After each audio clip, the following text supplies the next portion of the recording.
இன்னொன்னு அப்பா அம்மா அன்பெல்லாம் விட்டு வந்துட்டா நம்மளுக்கு அணைக்கிற ஒரு கரை இருக்கணும். இன்னொன்னு நம்மள திருட்டு பையன் பட்டம் கட்டி ஊர் விட்டு துரத்திட்டாங்க. நம்ம எப்படியாவது நல்ல ஒரு ஒரு இடத்துல குற்றவாளி மனநிலையிலிருந்து ஒரு நிரபராதி மனநிலைக்கு வர வேண்டும் ஓடிக்கொண்டிருக்காங்க. உயிர்த்தெழுதலுக்கு வல்லமை செயல்படுகிறது பாருங்க.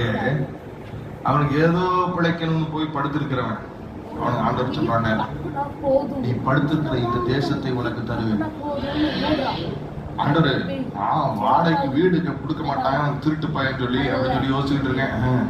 நீ வீடு கேட்கிற, நான் உனக்கு தேசத்தை தரப்போறேன். இந்த தேசத்தை நான் உனக்கு தருவேன்.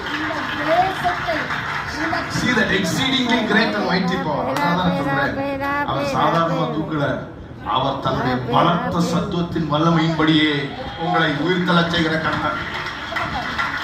அவன் இவன் எப்படியாவது பிழைக்கணும்னு படுத்திருக்கிறவன ஒரு வீடாவது யாராவது எனக்கு மனசுலங்கி கொடுக்கணும் படுத்திருக்கணும். இந்த தேசத்தை நான் உனக்கு தருவேன்.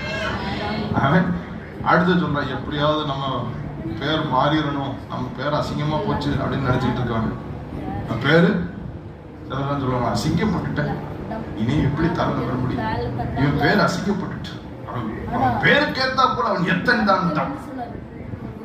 சொல்றாரு, நீ மேற்கே கிழக்கே வடக்கே தெற்கே ஃபேமஸாக போற, உனக்கு உன் சந்ததிக்குள் பிறக்கிறதெல்லாம் பூமியின் வம்சங்களை ஆசீர்வதிக்க போற.